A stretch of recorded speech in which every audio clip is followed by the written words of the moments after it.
El tema son los derechos humanos. Así comienza el libro titulado El tema, escrito e ilustrado por Lucas García. De un género literario innovador, a medio camino entre cómic y crónica gráfica periodística, el autor se pasea por los derechos humanos desde una perspectiva muy personal de cada protagonista. Con historias autobiográficas, pero que también incluye a otras personas, nos conmueve y nos acerca a las violaciones de derechos humanos bajo el gobierno chavista. Conversamos con su autor a continuación.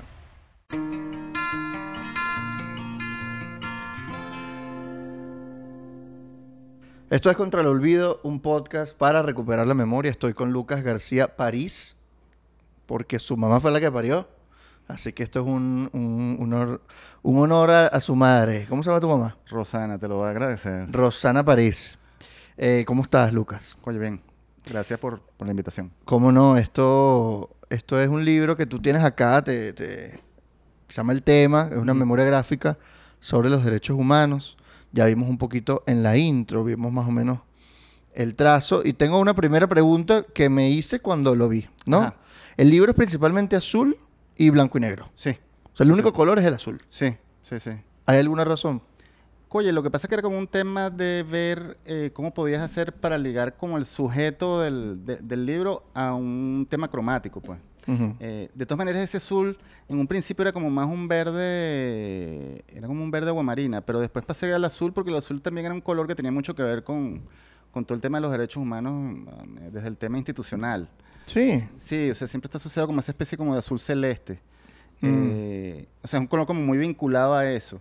Y me llamaba como la atención eso, ¿sabes? De pegar el tema a una cosa visual. Tú cuando ves y agarras el libro ahorita, te lo voy a dar, Ajá. y lo miras, Ujú. ¿se siente igual que cuando lo estabas creando? ¿O lo ves ahora así como una... Coño, qué orgullo, vale? Como que lo logré. ¿Cómo fue el Oye, proceso, pues, para llegar allí? para llegar acá, oye, fíjate, que era un poco lo que estábamos conversando antes de empezar. Yo soy diseñador gráfico y realmente yo estuve viviendo un tiempo fuera y volví a Venezuela en el 2015. Pero a partir del 2015 comencé a trabajar, digamos, con varias, o sea, con portales como ProDaVinci y con varias organizaciones ONG, que además estaban todas giradas en torno al tema de los derechos humanos como en diferentes áreas. Eso, Alimenta la Solidaridad, Provea, Cofavic. Y una cosa que me llamó mucho la atención me llamaron la atención dos cosas. Uno, que yo nunca le había prestado mucha atención al tema de los derechos humanos. Y ahorita de repente estaba, como sabes, estaba trabajando con varias organizaciones y realmente empezaba a tener como una visión de los derechos humanos mucho más amplia de la que tenía al principio, pues. Me llamaba mucho la atención que el tema de los derechos humanos empezaba a aparecer en distintos aspectos de tu vida que tú, digamos, en un principio no lo asociarías, pues, ¿no? Esa era como la primera cuestión. Y la segunda cuestión es que muchos de estos trabajos donde yo me estaba vinculando, tenían como esa necesidad de llevar este tema de los derechos humanos a diferentes audiencias a las que habían tenido antes. Y una de las cosas que estaban probando, digamos, es, bueno, a través de qué nuevos medios podemos hacer esto. Y una de las cosas que salió era el tema de los cómics, que era una cosa que a mí me gustaba. Yo venía haciéndolos desde hacía mucho tiempo, desde chamo siempre me han gustado, siempre los he leído, siempre yo he hecho cómics. Yo quería hacer era eso, dibujante de cómic cuando era chiquito. Pero una cosa que me llamó la atención fue eso, que a través de este tema de los cómics, la gente quería, estas organizaciones y estos portales, digamos, como de información, estaban como buscando una manera de explicar lo que estaba sucediendo en el país como a través de este medio, ¿no? Esta era como una de las opciones que estaba. Okay. Y una cosa que me llamó mucho la atención era, por ejemplo, eso, ¿no? Que un medio que parecía en un principio tan novedoso, por lo menos en Venezuela, tenía como mucha aceptación. O sea, de verdad la gente, cuando la cosa salía en ese formato, de verdad la veía mucho. Me acuerdo que en el 2000, no recuerdo si fue en el 15 o el 16, o fue el 18, ya la memoria no es lo que era antes. Hice un trabajo para la gente de ProDaVinci, que era un trabajo sobre cómo había afectado la crisis a los profesores universitarios. Y ese trabajo se hizo en cómic. Es un texto de Yorelis Acosta. Okay. Una investigación que ella hizo súper profunda. Y ese trabajo yo le hice una adaptación a cómic y se publicó en Pro Da Vinci. Y cuando ese cómic salió en Pro Da Vinci, tuvo como en la primera semana como 300.000 vistas. O sea, fue de verdad una cosa con mucha... Wow, viral. Sí. Y me llamó mucho la atención después que inclusive cuando hicieron unas manifestaciones, los profesores de la UCB utilizaron dibujos, imágenes de ese cómic. O sea, impactó incluso sí, manifestaciones. pero era una cosa que me llamaba la atención por lo que te digo. Si tú me hubieras dicho a mí hace 10 años que, oye, que un cómic, usa cómic para poder hablar de estos temas, y sobre todo en Venezuela, yo te hubiera dicho, coño, yo no veo dónde lo van a hacer. Entonces, digamos que se juntaron como esas dos cosas. Yo tenía como una masa crítica de historias y de experiencias trabajando sobre el asunto de los derechos humanos, y tenía también esta cosa que se venía desarrollando con el tema de los cómics. Que además es eso, ¿no? Es como interesante que poder sacar un libro de novela gráfica. Claro.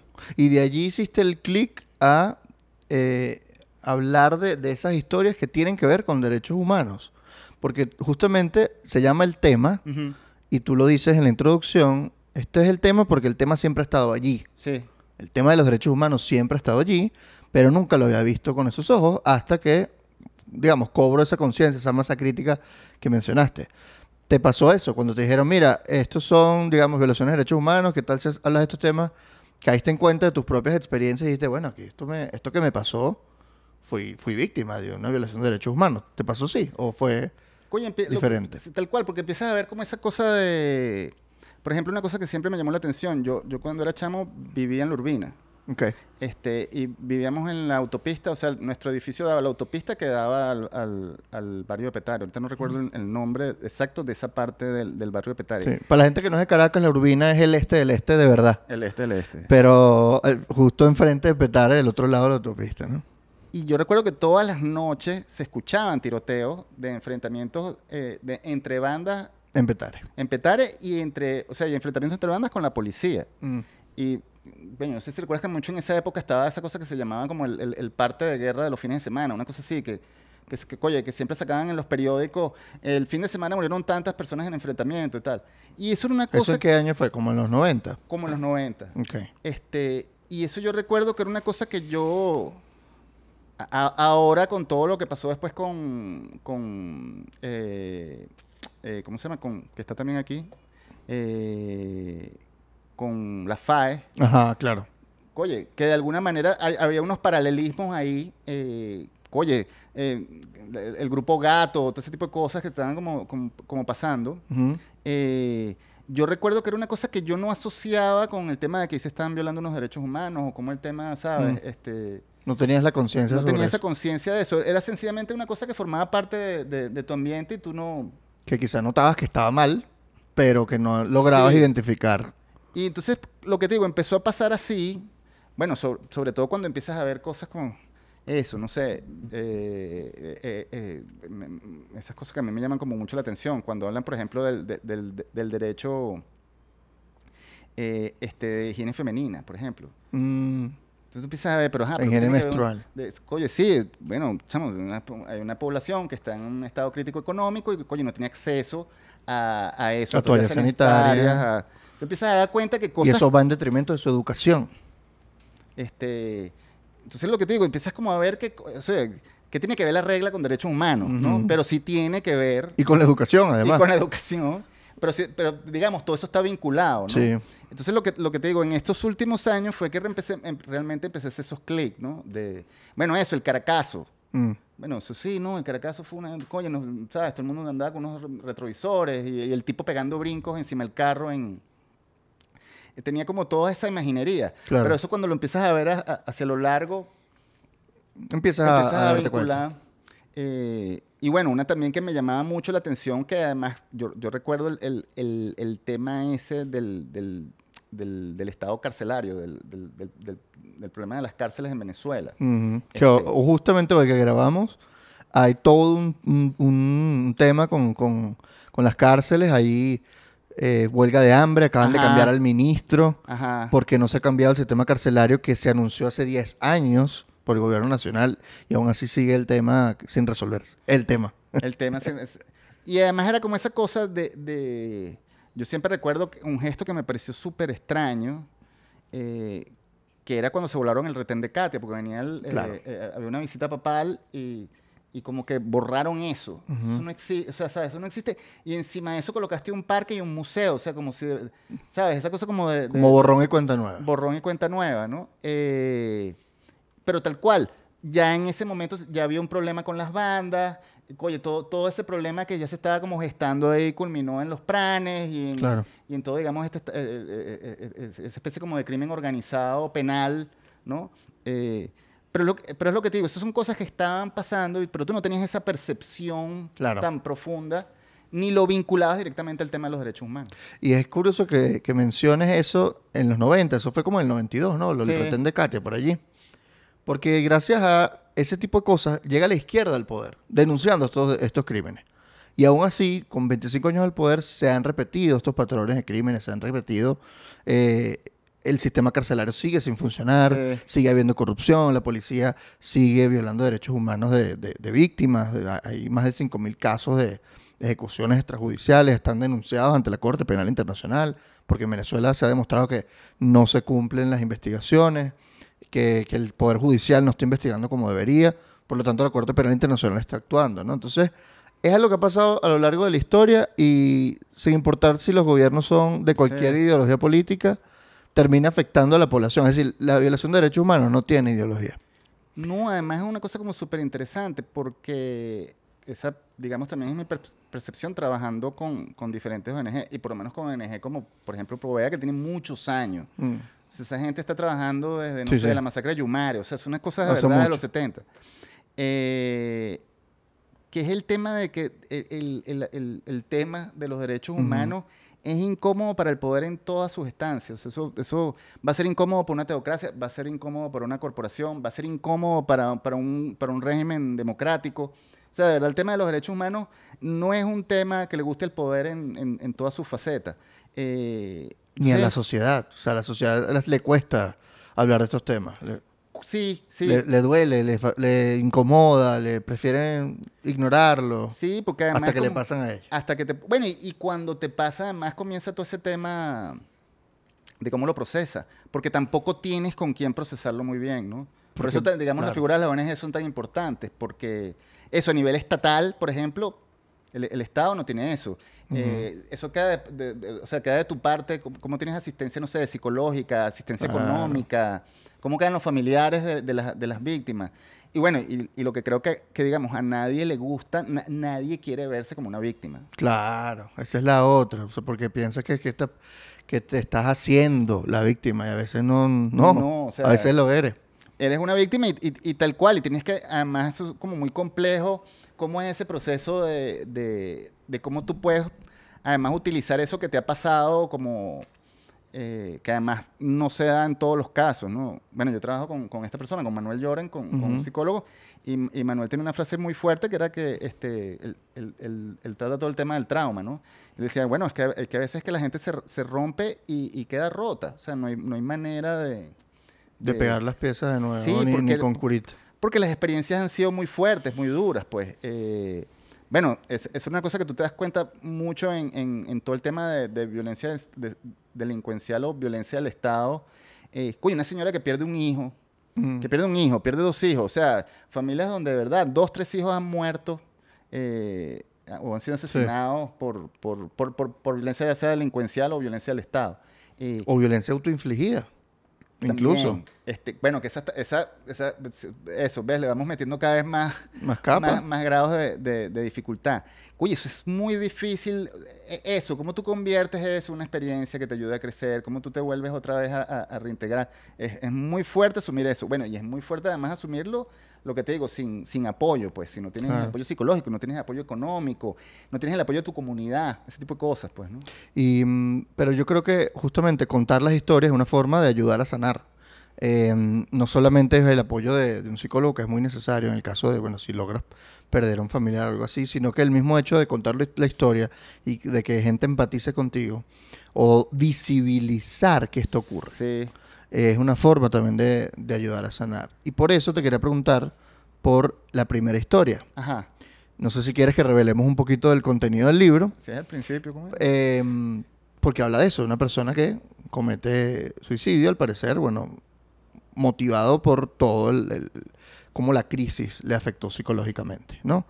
Y todo lo que ocurre después, toda la violación sistemática de derechos humanos en la morgue, por parte de la policía, y todo lo que ocurre después para los familiares. Es decir, no solamente la persona que atenta contra su vida, sino los familiares que ya de por sí tienen que lidiar con el duelo y además tienen que atravesar todos los obstáculos que le pone el Estado.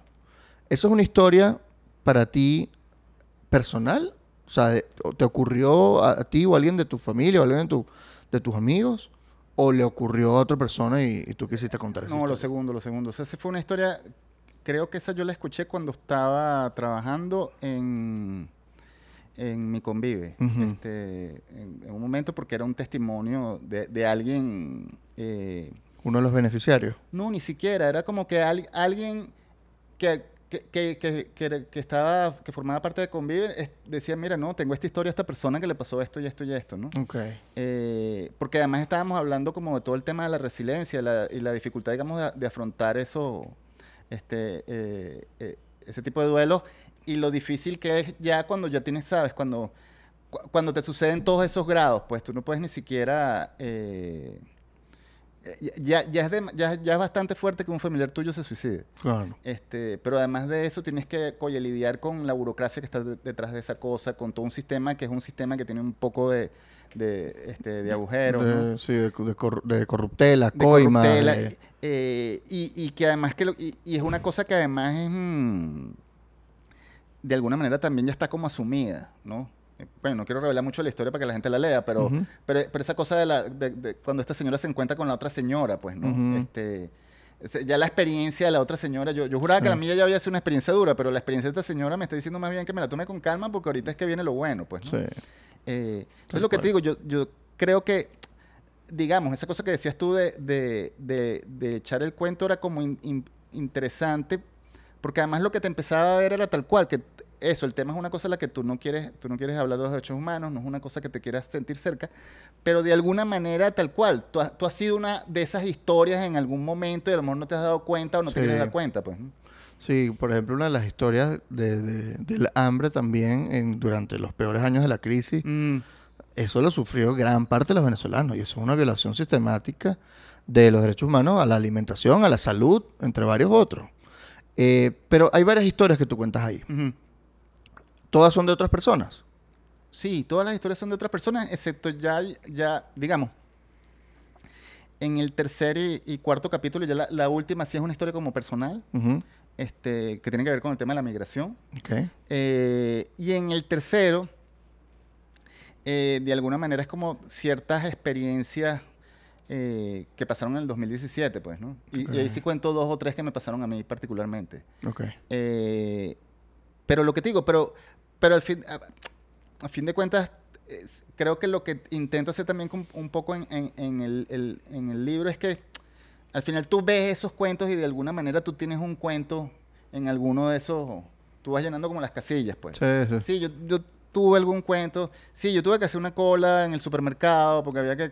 O conocí a alguien que le pasó algo así. Sí, bueno, esa cosa de la que nadie quiere hablar, que me acuerdo que era un gran problema cuando el tema de la crisis alimentaria, que de verdad tú tenías gente cercana que no estaba comiendo. No comía 3 veces al día Y cuando comía era yuca, mango, algo muy, muy básico, puro carbohidrato. Sí, y era como una cosa, oye, esa siempre me pareció a mí, además ese sí siempre me pareció como un punto... Ese es el tema. Sí. Ese es como el tema del tabú, pues. Sí, porque además eso, oye, la dificultad de pedir ayuda, Claro.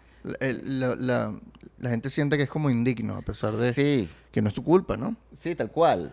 Pero siente que pedir o pedir limosna o algo por el estilo, o sea, y al final no depende de ellos, ¿no? Ellos son víctimas. Bueno, además te acuerdas que se empezó a dar todo ese fenómeno bueno, que todavía persiste, de la gente que tenía que buscar comida en la basura. Sí. Que era un fenómeno muy fuerte. Porque además eso empezaba a suceder...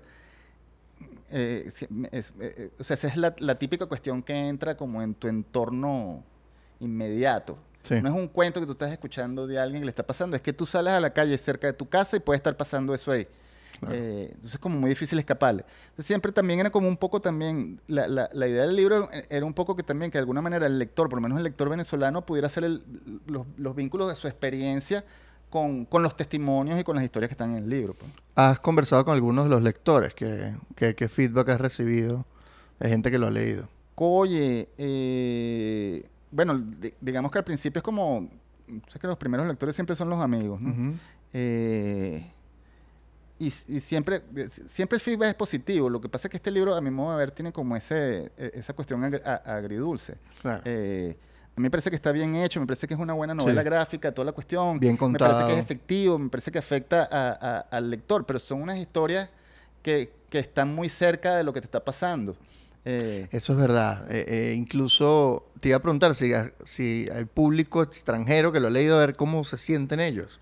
Personas que no lo han vivido, pues. No, ese sí no he podido, o sea, no he visto a alguien como de otro país que te haya sí. contado. Capaz alguien lo ha leído, pero no ha llegado a ti la información. O no ha llegado, exacto. No, o la reseña o algo así, ¿no? Me parece que es interesante cuando, ¿sabes? Lo muestras a venezolanos que están en Venezuela y cuando se lo muestras a venezolanos que están afuera. Ese también que tiene mucho tiempo sin venir. Sí, bueno, por ejemplo... ¿Qué pasó? O sea, ¿se lo pasaste a amigos que están afuera? Sí, por ejemplo, eso, Isadoro Saturno. Okay. Y tal cual, Isadoro estaba afectado, pues. Claro. O sea, gente de afuera de verdad lo veía y recordaba mucho. Sí. Tengo una amiga... Isadoro, por cierto, escribió un poema en el 2017 que Sí. es dolorosísimo y habla un poco más del hambre, más o menos. El tema del mango, Sí. de pescar en el restaurante, la pecera de los restaurantes chinos. Bueno, yo creo que ese poema es así, pero premonitorio. O sea, Sí. yo siempre le digo que, oye, Sí. nosotros a veces hablamos por teléfono. ¿Cómo y se llama el pasamos poema? ¿Ya falta poco, algo así? una cosa así. ¿O ya no falta nada para que tal cosa? Sí, es como, como que ya, o sea, esto ya es inminente, pero Sí. es que siempre, ese poema de verdad es así como premonitorio. Sí, sí. Porque además tiene unas imágenes que tal Sí. cual. Sí, me quedó la imagen de pescar Sí. en la pecera de los restaurantes chinos, de que sí. porque no había comida tenías que pescar. Bueno, o sea, nos la comeremos ironía a las garzas. Ajá, sí. Oye, pobre garza. Del Parque del Este.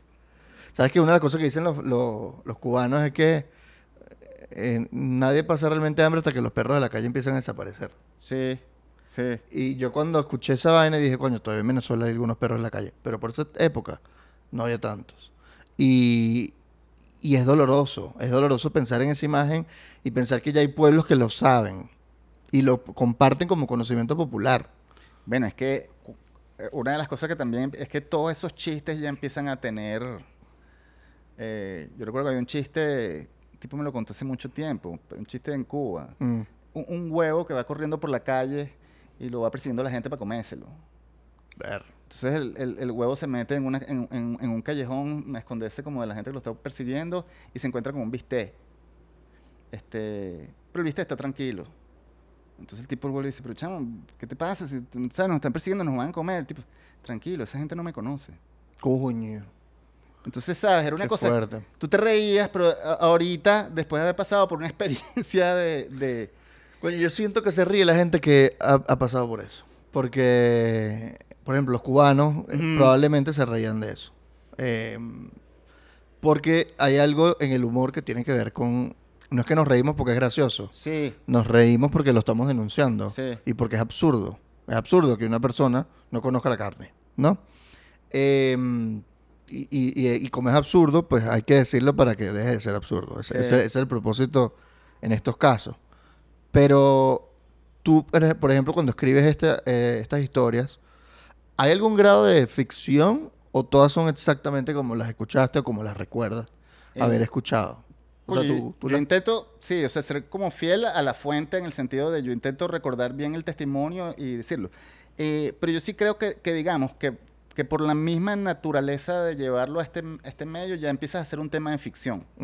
De alguna manera estás ficcionando, claro. pero es ese como especie como de grado cero de la ficción, ¿no? Sí, o sea, no es no ficción, porque bueno, al incorporar la ilustración, le pones imágenes que quizás no ocurrieron así en la realidad, solamente para que la gente se lo imagine, pero está contando, o sea, está basada en hechos reales. Sí. Y la otra como cosa las películas, o sea, no es que no son los hechos reales representados, no es un documental, Pero está basado en... Y la otra cosa que también a mí me pasó mucho haciendo todos estos trabajos de cómic para estas organizaciones, que, o sea, una cosa que me di cuenta que intenté siempre como utilizar a mi favor, era el tema de que yo no podía hacer algo documental.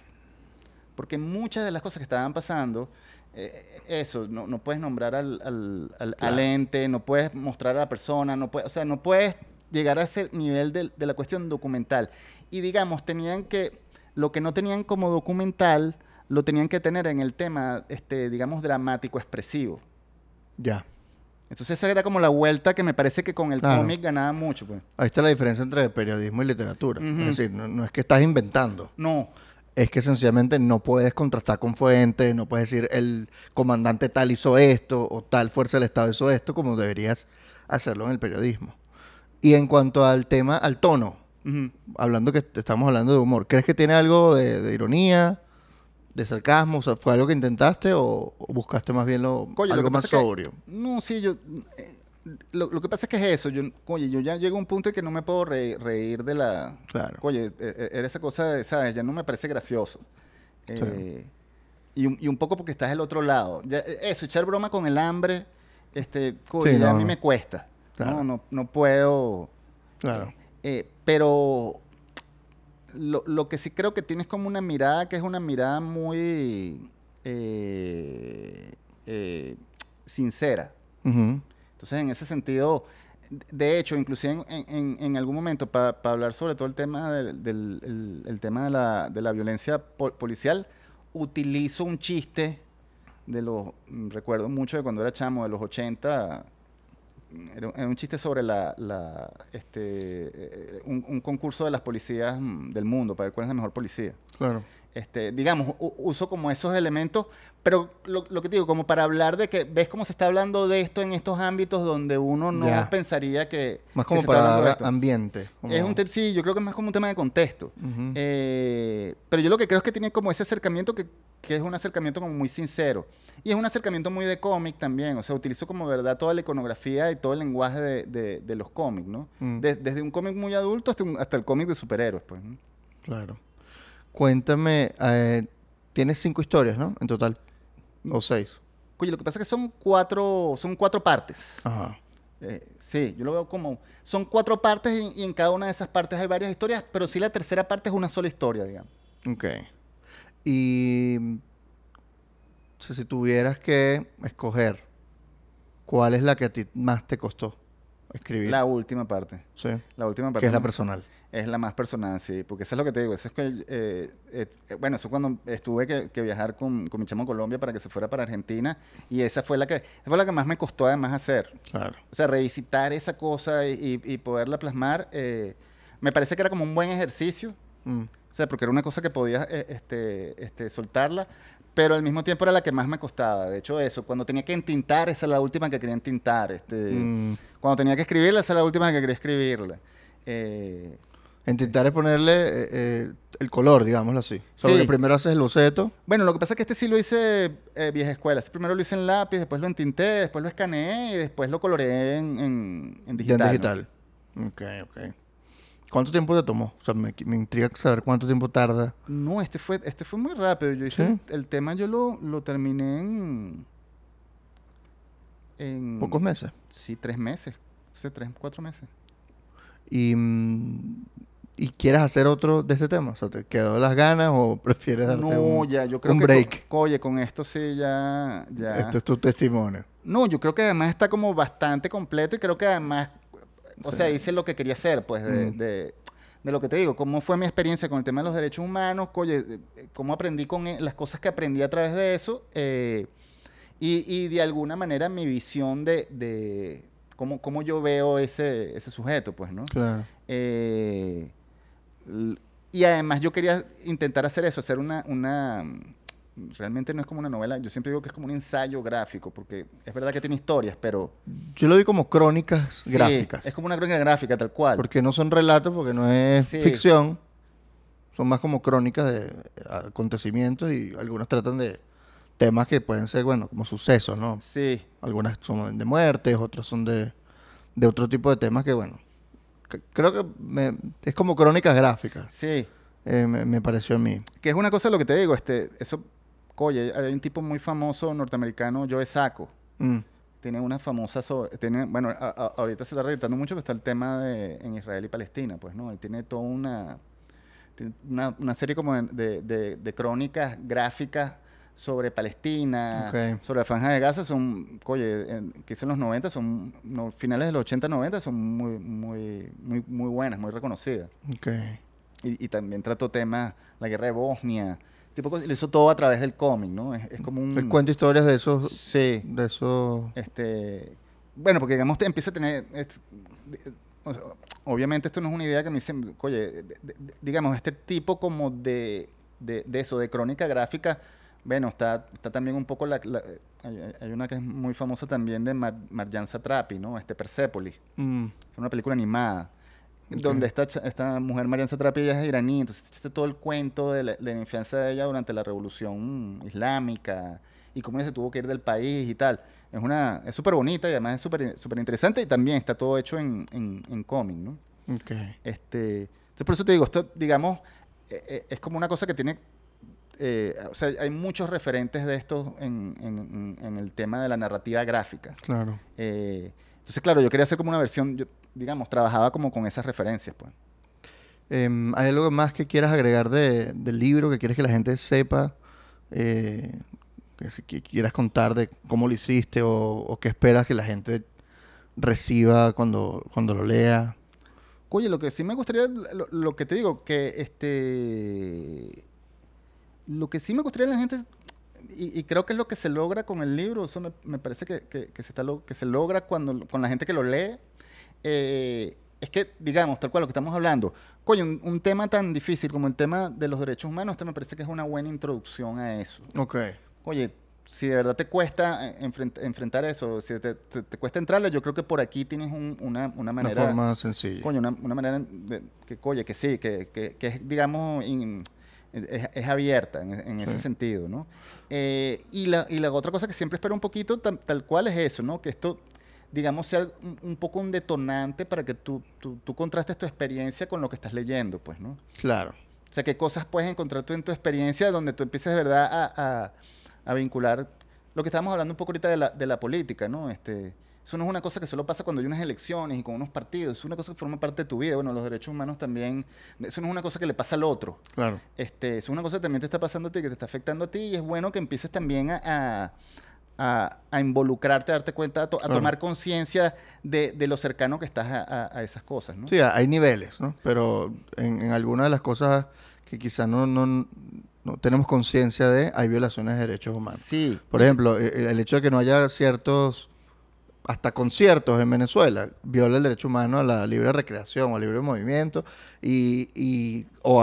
conciertos de ciertos artistas. O sea, si es una persona que digamos tiene todas sus necesidades básicas cubiertas, incluso si también sufre violaciones de derechos humanos.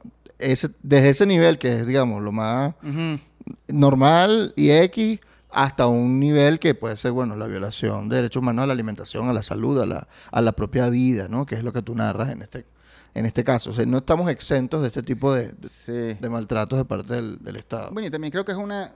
Y también que es una cosa que a mí me parece, y por lo menos esa es mi experiencia con el tema de los derechos humanos, oye, que es que también es una cosa que a mi modo de ver estimula tu empatía. Claro. O sea, si tienes que empezar a tener una mirada hacia el otro que no sea, creo yo, la mirada del temor, la mirada de desconfianza, sino, ¿sabes? Una mirada, coño, mucho más empática, y también empezarte a ver tú en el otro, en la experiencia del otro. Yo creo que eso es como una de las cosas que me gustaría que te dejara la experiencia de la lectura. Ayuda a la conversación pública también. Ayuda a que podamos ponernos en el lugar del otro en estos tiempos en que las redes sociales nadie realmente discute para lograr un punto común, sino para tener la razón. El hecho de que esté en un libro, tú puedas leer, sentirte bien o mal con algo que leíste, te abre un poco el corazón hacia la experiencia de los demás. Es como rescatar también, ¿sabes? La cosa de la lectura al final la lectura es un acto muy íntimo. Sí. Es verdad y tal cual. Eso no lo vas a hacer tú en redes sociales. En redes sociales. Oye, aquí tienes una experiencia que es una experiencia contigo y tú puedes tener un diálogo contigo mismo y con tu entorno inmediato, oye, más profundo de repente y tal cual, más reposado, menos reactivo, sin esa necesidad tal cual de oye, yo tengo la razón o no tengo la razón, todo ese tipo de cosas. El tema lo pueden conseguir en editorialdavar.com y en librerías en Caracas, en todas las librerías de Caracas y en Barquisimeto en la librería El Clip. Muchísimas gracias, Lucas. No, vale, gracias a ti. Por venir, por compartir. Vamos a mostrar de nuevo el libro para que la gente lo pueda ver y, bueno, un poquito ojear por dentro. Ven que tienen las ilustraciones principalmente con ese color azul. Esto es como azul rey. Este azul... Hay como varios tonos de azul. Hay unos más oscuros que otros. Sí, lo que pasa es que ahí supongo que la imprenta en algún momento presionó más y de otro presionó menos. Pero era del mismo azul. Era el mismo azul, sí. Ok. Pero, ¿sabes que yo pensé que el azul era por un tema de que el azul está ligado principalmente a la tristeza? Ah, imagínate. Yo había pensado que era por ahí. Bueno, es que lo que te digo, al principio era como un verde, era claro, un verde aguamarina. Pero cuando hicimos la prueba de color así, que salía en cian, sí. Oye, era más, me gustó el tema del azul y como además lo que te digo, era un color que se vinculaba un poco con el tema de los derechos humanos desde el punto de vista institucional. Exacto. Bueno, vamos a verlo por acá. Ya saben, El tema, editado por la editorial Davar, por Lucas García París. Nos vemos en el próximo episodio.